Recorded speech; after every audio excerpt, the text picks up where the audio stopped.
This is the Read to Lead podcast, episode 422.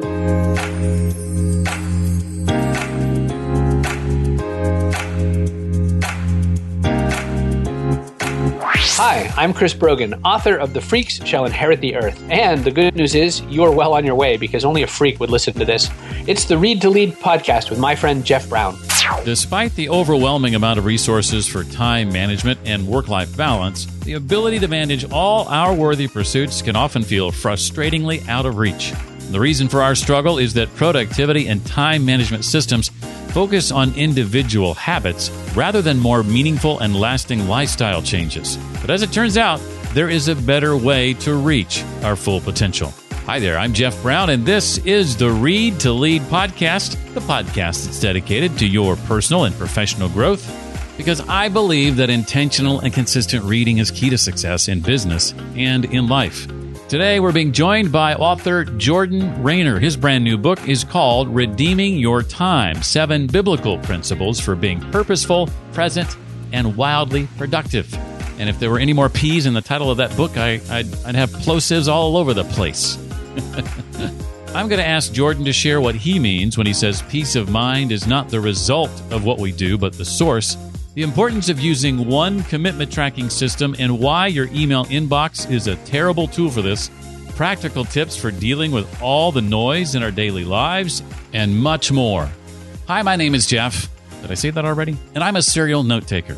I save notes on paper, in numerous digital apps, and inside books. I am proud of my note-taking, in part because I do so much of it. Quantity rules the day in my mind. The more notes I take, the more productive I feel. There's just one problem. Okay, maybe several. The usefulness of my notes is another matter entirely. I either struggle to find what I'm looking for when needed, or what I do find is of little value, often because there's no context around it. Can you relate? Well, I've got some good news. A couple of years ago, I discovered the disciplines of personal knowledge management, PKM, linked thinking, and the second brain. And since then, I've seen the impact that having a system for capturing, organizing, and distilling my notes can have on my output, and it is huge. For example, I languished under the weight of a someday I'll write a book for years. But it wasn't until I learned how to effectively deal with my notes that everything began to truly change with regard to my productivity. How? Well, my PKM system ensures I no longer begin projects with a blank page. Now, you may not have a goal to write a book, but we all create, every single one of us. And all of it starts, whether we realize it or not, with writing. Writing is thinking. Rather than begin with the proverbial blank page, the first thing I do is open my personal knowledge management system. I use Obsidian as my central hub. There I find not just a plethora of thoughts and concepts originating from the minds of others, but my personal insights and ideas generated by those thoughts and concepts. My projects then often become an exercise in simply piecing together the notes I find there, what I've already created, one baby step at a time over weeks, months, and sometimes years, into a cohesive narrative. And with just a bit of editing, I have a well-thought-out thesis ready to share, a solid argument, a newsletter article, a presentation, podcast episode, and that's my goal for you. Today, I'm announcing for the first time publicly my 5-week note-taking mastery cohort launching in June and extending slightly over into July, where I'll help walk a small group of passionate note takers, people like me, through the note-taking techniques I've learned to not only increase my note-taking quantity, but the quality of my notes as well. Now, as part of this cohort journey, we'll work together to build your own second brain or personal knowledge management system, a system that will forever change how you capture, organize, and distill your notes. I believe that within 3 to 6 months of completing the cohort, your personal knowledge bank will likely be more valuable to you than all your previous year's worth of notes combined. How is that possible? Well, because you'll be able to find what you need when you need it, because your notes will no longer be lost in a sea of other notes. You'll more easily connect seemingly disparate notes across time and varying disciplines. You'll make sense of your notes because they're written as if they'll be leveraged by someone else, as in future you. Think of all the notes you've captured in the past, right now, and remind yourself of how rarely you make use of them. How can I be so sure you rarely go back to your notes? Well, I'd estimate that nearly 100% of the people I've quizzed about this topic admit as much. It's a nearly universal problem, and I want to help you solve it. You can find out all the details at readtoleadpodcast.com/cohort. Now, you need to know at the time I'm publishing this episode, I don't know if there are 15 spots left, 10 spots left, 5 spots left, 1 spot left, or 0 spots left. But I encourage you to go to readtoleadpodcast.com/cohort right now so you can either get in on the cohort and attend these live weekly sessions with me and other members, or approach it like a course and get access to all of the recordings after the fact. One more time, that's readtoleadpodcast.com/cohort. All the info you need is there, readtoleadpodcast.com/cohort. But if you have any questions, hit me up, but make it fast, Jeff at readtoleadpodcast.com. Jordan Raynor is a serial entrepreneur and national best-selling author who has helped millions of Christians around the world connect the gospel to their work through his podcast, devotionals, and books called To Create and Master of One. He also serves as the executive chairman of Threshold 360, a venture-backed tech startup that has built the world's largest library of 360-degree virtual experiences of hotels, restaurants, and attractions.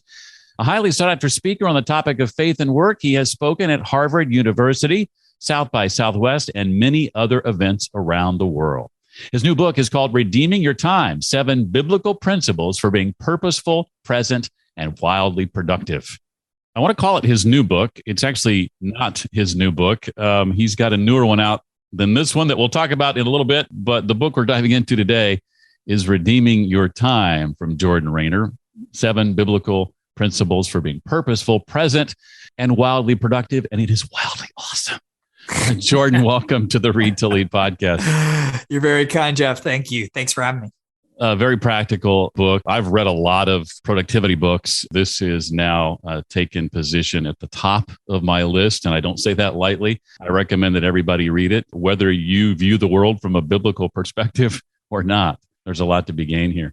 And something that caught my attention right away in the book is this idea of peace of mind and where it falls in the order of things. Talk about what you mean when you say that peace of mind is not the result of what we do, which I think is how most of us think about it, but it's actually the source. Yeah, it's a great question, Jeff. So I spent 10 years as a tech entrepreneur, very type A. So as you can imagine, I have read pretty much all the perennial sellers in this time management productivity category. And honestly, my biggest problem with them was how they approach this concept of peace, right? So every time management book is trying to give you, the reader, peace. The problem is the way, the path that the authors prescribe to getting it. They say, essentially, hey, you're feeling swamped and overwhelmed. Follow my system. And oh, by the way, do it all right away and do it perfectly. And then at the end of this road, you're going to find peace, right? And I believe that you got to figure out a way to start with peace, to make peace not this thing you're searching for in this wild goose chase as you do time management exercises, but to have peace that exists outside of how productive or unproductive you are. And so for me, that's my faith, right? That's my faith in Jesus Christ, which again, even if you're not a Christian, this book can definitely serve you well. But for me, I know that I have peace with God, regardless of how productive I am. So I do time management exercises, but I do them in response to the absolute secure peace I've already been given, rather as a means of searching for and working for and attaining peace, because I think we all know that that's a wild goose chase that is always elusive. Yeah, there's a question that just came to my mind that I maybe should have started with, but I know there's somebody thinking right now, Jordan, does the world need another time management book? What would you say to that person? It's a question I asked when I decided I wanted to write this, because there are 60,000 books in this category on Amazon right now. Wow. That's a crazy number. And there's 2 reasons why I think the world needs another time management book. Number one, because I've never read one that really connects all the pieces of the time management puzzle together, right? They all focus on parts of the problem, but not the whole thing. And one of my audacious goals of this book was, Yeah, I used to sit down and have coffee with people, and they'd tell me they're swamped and overwhelmed. And I would recommend a dozen books that they absolutely had to read to solve this problem. And that's the last thing they want to hear. So it's like, all right, let's take the best of these 12, 20, 30 books, however many it was, and let's distill them down to their essence and connect them all together. And that's what redeeming your time is. So that's the first problem, just this lack of cohesion and comprehensiveness in the time management category. The second problem that I wanted to solve here, and why I thought the world needed another book in this genre, is that I have never read a time management book that accounted for how the most productive person who ever walked the earth managed his time. And I think, Christian or not, it's pretty hard to dispute that Jesus of Nazareth was the most productive human being in history. Right? Now, he lived in the first century. So, of course, he didn't walk around with a to-do list or a smartwatch. But listen, we've got 4 biographies of the life of Jesus. They're the first 4 books of the New Testament of the Bible, Matthew, Mark, Luke, and John. Right?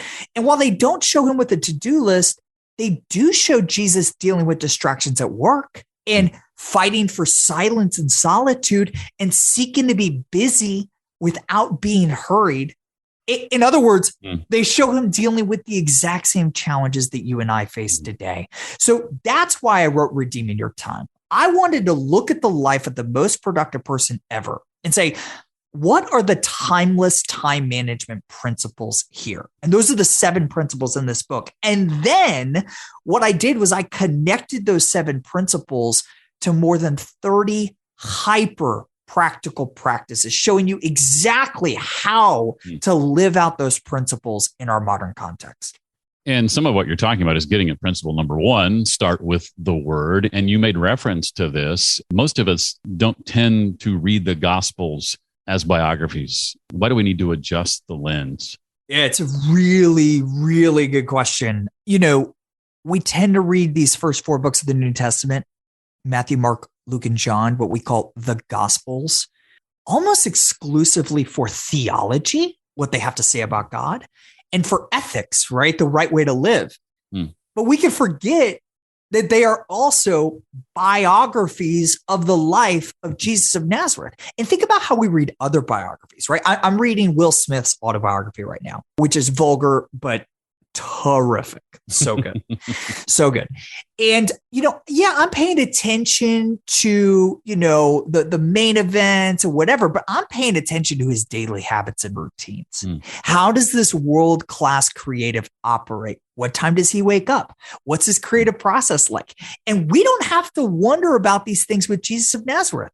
We have 4 historically reliable biographies of his life. And I think when we read Matthew, Mark, Luke, and John through that lens, you're going to see the way of Jesus. You're going to see the way he walked, the way he stewarded the same 24-hour day that you and I have to steward today.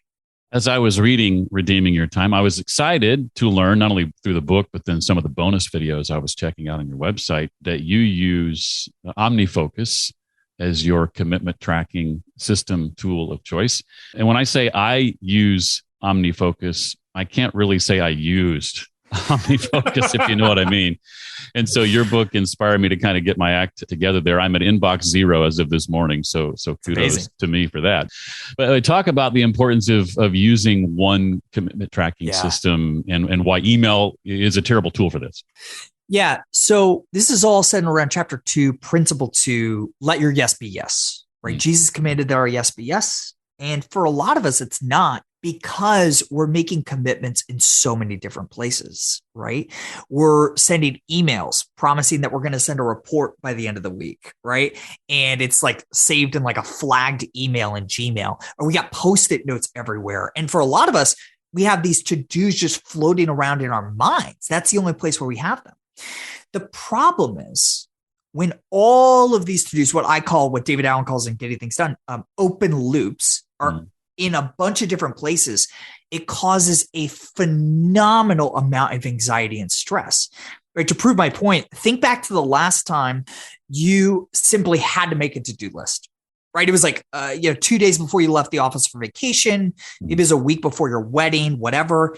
You sat down, you wrote down all the things on the list, and you got to the end and you felt a sense of calm and peace.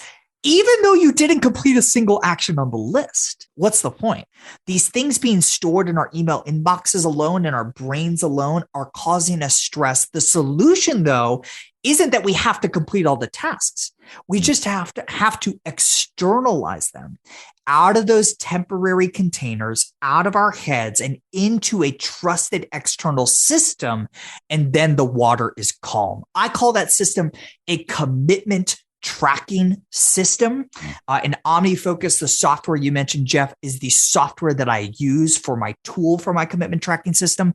And in the book, I'm showing readers how to build and maintain a commitment tracking system so that, number one, their yes can be yes 99 out of 100 times. And number two, they can be productive and at peace and calm with far less anxiety as they're doing their work and living their life.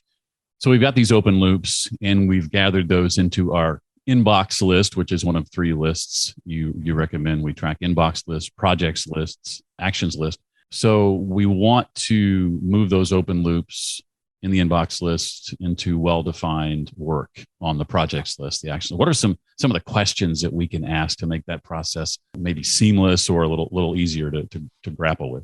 Yeah. So first, let me offer some definitions. So I define an open loop as anything big or small, personal or professional, urgent or near or distant that you have any level of internal commitment to do. Right. For example, I need to turn in the manuscript for my next book by X date. It's a big commitment. Or I promised my kids that I was going to make them Minnie Mouse waffles tomorrow morning. Right. These are all open loops, big and small. Your brain doesn't treat them any differently. So the first step, if you want to let your yes be yes and feel peace doing it, you got to get all of those open loops in a single place. Take them out of your email, take them out of your head, take them out of your Post-it notes, and put them on this inbox list in your commitment tracking system, right? And then it's not enough just to dump things onto your inbox list. You've got to take those open loops and define them into really well-defined projects and actions, as you said, Jeff. So real quick, 5 questions to take an amorphous open loop and turn it into something well-defined. Let's use the Minnie Mouse waffle example, okay? Question number 1, am I still committed to closing this open loop? Yes, I promised my kids I'm going to make the Minnie Mouse waffles. I'm still committed. Question number 2, what is my actual desired outcome? Because when I look at the item on my inbox list, it's probably just going to say like Minnie Mouse waffles, right? But that's not something I can do. My actual desired outcome is to make my daughter's Minnie Mouse waffles this Saturday. Great. That's question 2. Question number 3, will it take more than one action to close this open loop? So for this one, for me, it actually will, because I typically sleep in on Saturdays. I wake up with my kids every other morning, but I sleep in on Saturdays and my wife gets up with the kids. So I know I got to set an alarm to wake up early on Saturday morning to make waffles for my kids. And then I got to make waffles for my kids. And because it has more than one action associated with it, I'll take that open loop off of my inbox list and put it on what I call my projects list. And a project in this workflow is simply any desired outcome that's going to take more than one action to complete. So I got my project, make the kids Minnie Mouse waffles, right? Then I move on to question number 4. What's the next action I've got to take in order to close that open loop? Well, the next action I could take is to set an alarm to tell my wife, there's actually 2 actions, tell my wife I'm waking up early tomorrow morning and she can sleep in. And number 2, set an alarm so that I can wake up and remember to make Minnie Mouse waffles. And then the final question number 5 is, will it take less than 2 minutes to complete this action? And if it does, do it right then. So it takes me less than 2 minutes to set my alarm. So when I come across this open loop item, I'm going to do that action right then. If it takes more than 2 minutes, you're going to just put it on an actions list in your commitment tracking system so you can do it when you've got enough time to complete that action. I know that sounds like a lot and people are like, oh my gosh, this is overwhelming. It would take me all day to manage this system. But we're actually all already asking these questions. Right. Right. The difference is you're batching the work with this methodology and asking these questions of all of your open loops at once when they show up, rather than when they blow up and there's a problem and a crisis. That's why so many of us are putting out fires all the time, because we haven't taken the time to convert these amorphous open loops into well-defined actions we can actually execute. Now, this is the point where it breaks down for a lot of people, meaning that they do like me in the last 24 hours and they got the inbox zero and they're putting everything where it's supposed to go. And then it all falls apart because they're not committing to a daily and a weekly workflow for maintaining the CTS. What's your personal process like for, say, your weekly review? Yeah, that's a great question. I'm doing it in a little bit this afternoon. It takes me about 45 minutes. It's very simple. I look at my calendar for the past week to see if there are any open loops that I failed to collect into my commitment tracking system. Right. So maybe Jeff and I on today's podcast, maybe I promised to send Jeff something in the mail. I'll look back at my calendar and say, oh, right, I forgot. I need to send Jeff that thing. And I'll put it in my commitment tracking system on my inbox list. I'll look ahead 2 weeks on my calendar to see if there are any open loops that I need to collect and start working on in the next week. And then I just look through all of the projects in my commitment tracking system. And if I've completed the actions, I check them off. But if there's still an open loop, if there's still a project defined and no next action, I'll define the next action for that project, right? And then at the end of the day, I just look at that and say, okay, great. What am I going to do next week? And I start planning out the next week, plugging in some of those projects and actions from my commitment tracking system into my calendar, or what I call in the book, my time budget template. So I'm predefining where I'm going to spend my time in the coming week. There's a chapter that deals with just the daily noise that we all have to contend with. And I think this is a chapter where, and you probably mentioned him several times, Deep Work by Cal Newport is referenced here, one of my favorite books.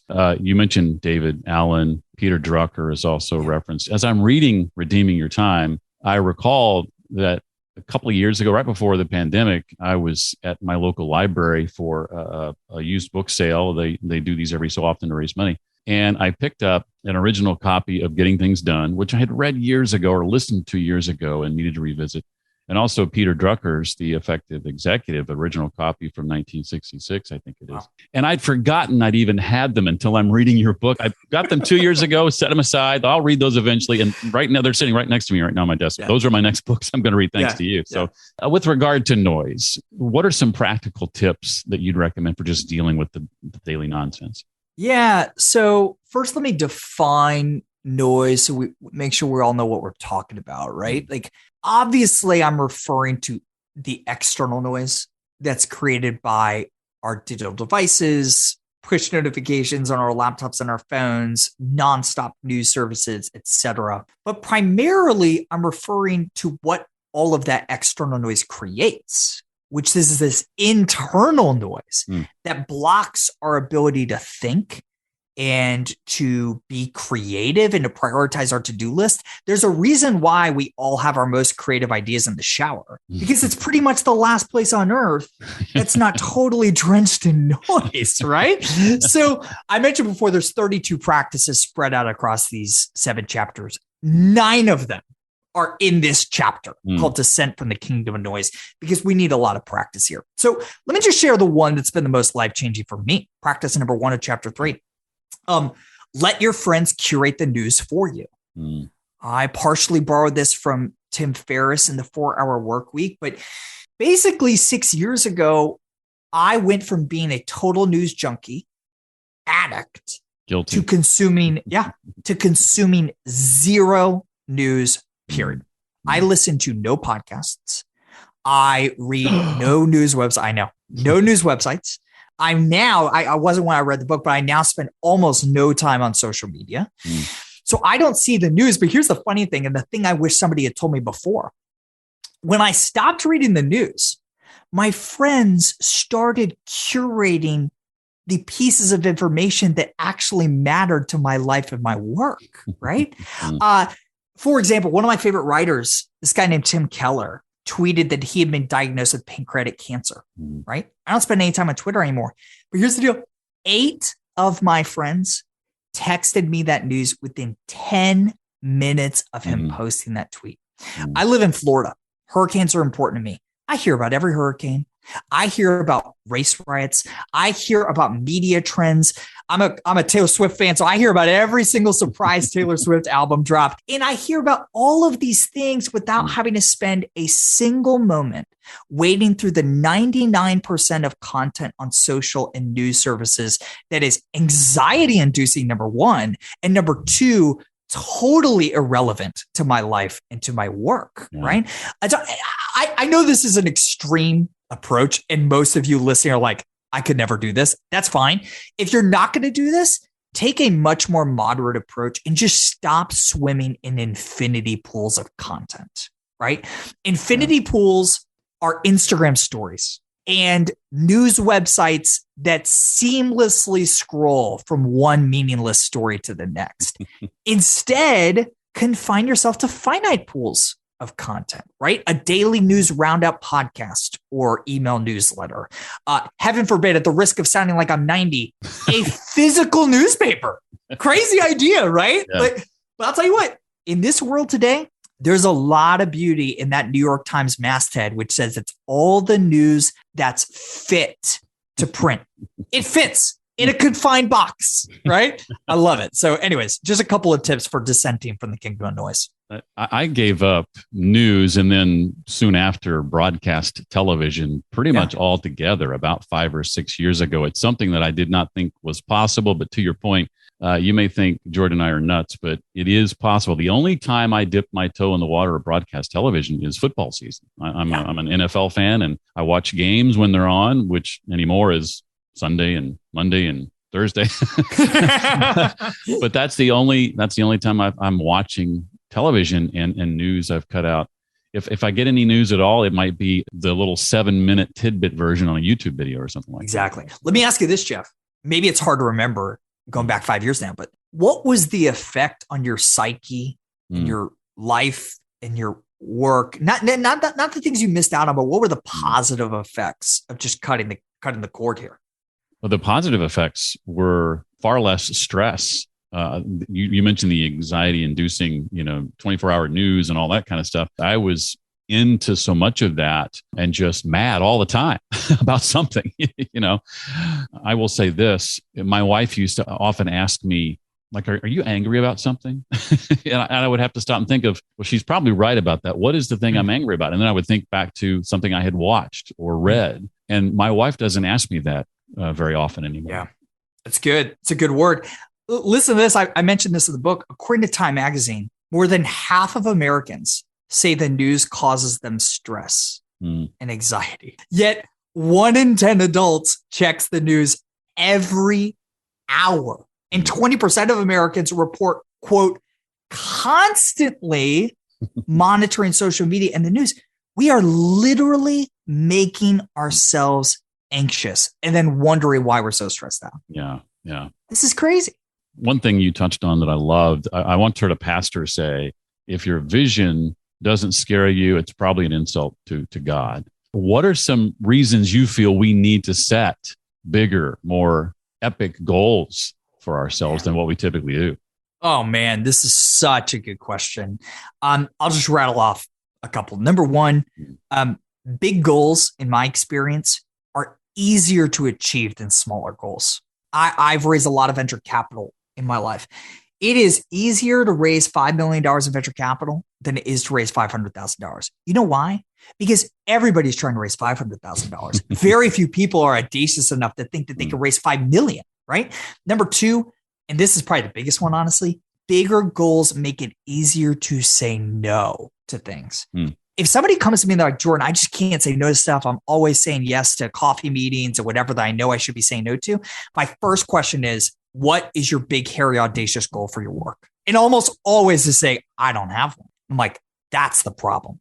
Because if you've got a burning yes, for me, I'll just share mine publicly, right? By the end of 2025, I want to sell 1 million books. That's a big, hairy, audacious goal. And guess what? With that in view, it enables me to say no to a lot of other things because I am fired up about that goal because I know what it means for the impact that I want to have in the world, right? Here's the last one. Number 3, even if you set a really big, hairy, audacious goal and you fail, it is almost impossible to fail entirely. Right? Sergey Brin and Larry Page at Google have talked a lot about this, right? Like, this is the thing people don't get about big goals. If you're setting bigger goals, it's going to stretch you. And even if you fail, you will likely have made much more progress to that end than if you had held back and set a smaller goal. It's easier to get an internship with the White House. Yes. I tell the story in the book. Yeah. I love that you love that. Yeah. So real quick, I went to school at Florida State. Was part of a terrific public relations program with like crazy talented people. And I can't remember if there was there must have been a requirement to get an internship because we were all going after internships, right? And my colleagues in the program, there were only like 35 of us, they were all competing for the exact same, like, let's call it 10 internships in Tallahassee, all at these like local PR agencies, whatever. And I was audacious, arrogant, whatever you want to call it, enough to say, you know what? I think I can get an internship at the White House. And so I applied. By God's grace alone, I truly mean that, I got in. And when I went to DC, I was expecting my fellow interns to be like head and shoulders smarter and more talented than my friends back at Florida State. Guess what? They weren't. Not at all. They were just more audacious, right? They were setting bigger and hairier and more audacious goals for their careers. There's a chapter called Embracing Productive Rest, which on the surface sounds like an oxymoron, but what does the science say about that process or that idea? Yeah, the science says, there's an overwhelming amount of science and data here, that there are at least 3 God-designed rhythms of rest that make us counterintuitively more productive towards our goals. Number one, what I call bi-hourly breaks, bi-hourly breaks, taking breaks roughly every 2 hours in between blocks of deep work throughout the day, makes you way more productive for the next block. Number 2, fighting for an 8-hour sleep opportunity every night. Everybody's heard the data here. I think we love to ignore it, but it's pretty overwhelming data, right? And then finally, and this one has the least data, we're starting to get more of it, Sabbath, this old ancient biblical idea of working hard for 6 days and resting 1. There's starting to be data sets out there that suggest that even this is making us more productive those other 6 days. And as a Christian, this doesn't surprise me. Works for Chick-fil-A. Look at Chick-fil-A. Chick-fil-A is a great example of this, right? When Chick-fil-A started, a lot of people don't remember this. Back in the early days, Chick-fil-A was only in malls, only in food courts, right? And they had a crazy hard time getting mall tenants to allow them to open up stores in the malls because they refused to be open up 7 days a week. And the mall tenants were like, there's no possible way that you can generate enough revenue in 6 days instead of 7. Well, guess what? Chick-fil-A obliterates the sales numbers of every other restaurant in these markets, in these malls. And now malls are begging Chick-fil-A to open up shop in their locations. I've got a couple of questions, Jordan, in the time we have left. And gosh, we've packed so much into a relatively brief period of time. Kudos to you on that. But a couple of questions I want to ask, not directly related to this book. Before I do that, anything else from Redeeming Your Time that you'd like for us to know? Maybe from the epilogue, which I thought was real interesting, or any chapters that we haven't covered? Yeah, I'll end on the note of this epilogue. I call it the dark side of discipline. Discipline's a good thing. I think we all know that intuitively. And there's even support for this in Scripture. Jesus was crazy disciplined with his time on earth. But our human tendency is to turn good things into ultimate things. And when we do that, they can suck the life out of us and out of our relationships, right?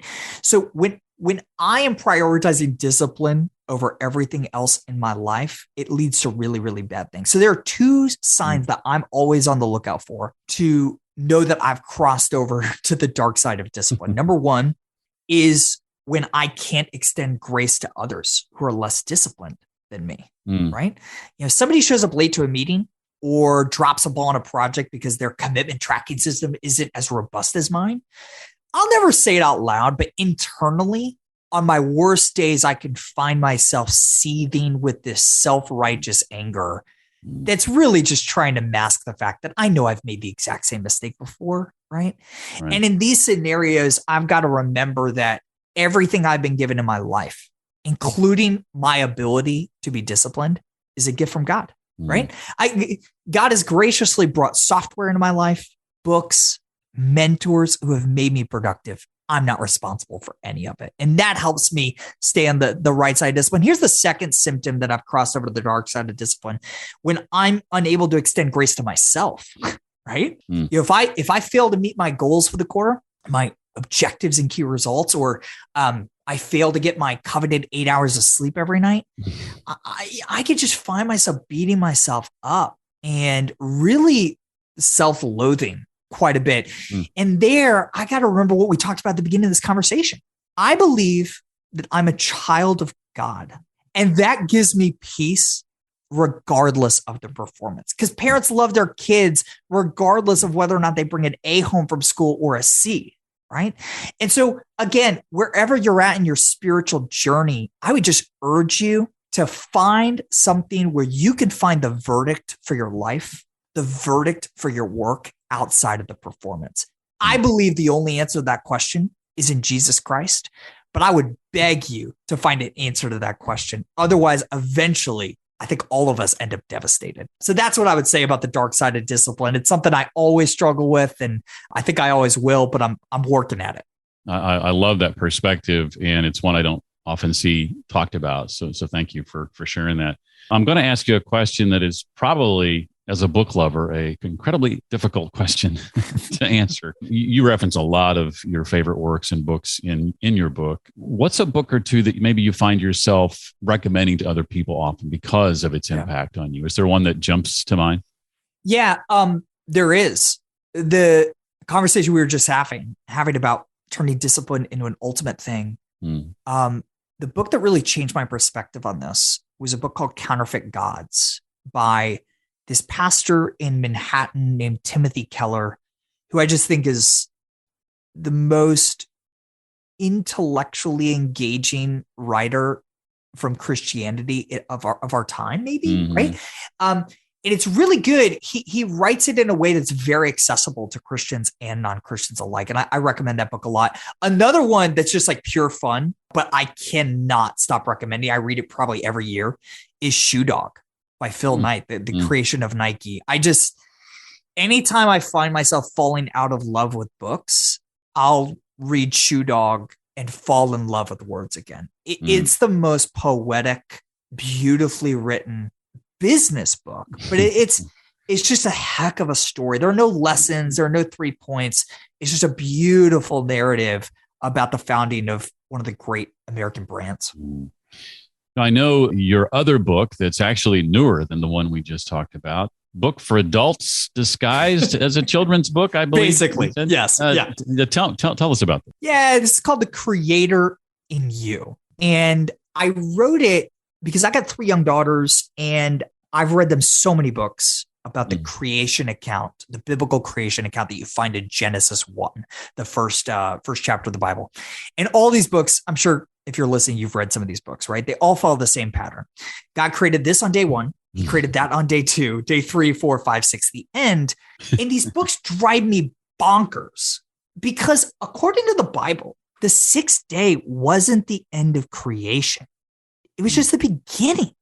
It's when God passed the baton to human beings and said, hey, I made you to look like me, to act and create and work like I do. So go fill this world. It says in the book, because while in 6 days, God created a lot. There are so many things that he simply did not, like bridges and baseballs, sandcastles and s'mores. God asked us to create and fill the planet with more. And after this line, this kind of the passing the baton scene in the book, you just see this beautiful montage with these epic illustrations that I have nothing to do with of the kids doing work with joy. They're starting lemonade stands. They're starting businesses. They're creating art and tree forts and spaceships and culture. And the message of the book is, yeah, work is hard, but work is inherently good because God himself worked. and he called us to work. And my hope is that when kids hear that message, again, coupled with the just gorgeous artwork from this book, they're going to view their current work, whether it's chores or homework or art projects, and their future careers with purpose and joy. And I can vouch for that. The artwork is gorgeous. I've got it in front of me, illustrated by Jonathan David, by the way, written by our guest, Jordan Raynor, along with the book we've been spending much of our time talking about, Redeeming Your Time, 7 Biblical Principles for Being Purposeful, Present, and Wildly Productive, filled with plosives galore. All the P's.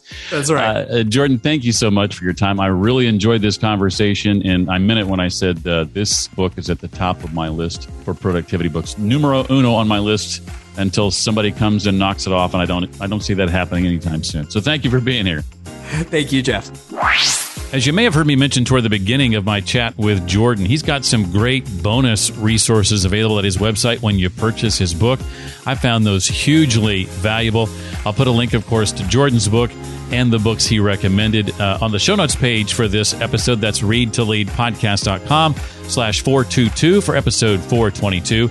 And also remember, readtoleadpodcast.com/cohort while space is still potentially available. Again, I don't know at this moment right now, as you're hearing this, if spots are available for my founding member note-taking mastery cohort beginning in June. It's half price for founding members. It'll never be at this price again, and only 20 people are going to get in. Perfect for you if you want to learn how to better capture, organize, distill, and express your notes and leverage a true personal knowledge management system. So when you go to create, you never find yourself starting with a blank page ever again. readtoleadpodcast.com/cohort right now. Hey, thanks for giving a listen to this week's episode. I so appreciate it. I hope you'll be back next time. Until then, as always, remember, leaders read and readers lead.